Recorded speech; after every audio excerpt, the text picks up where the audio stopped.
Hello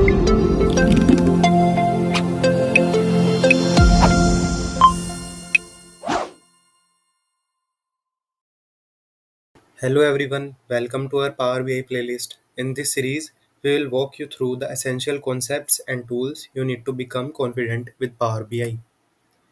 In this series, we will cover what is BI, we will learn about data connectivity and transformation, data modeling and DAX applications, dashboard and report creation.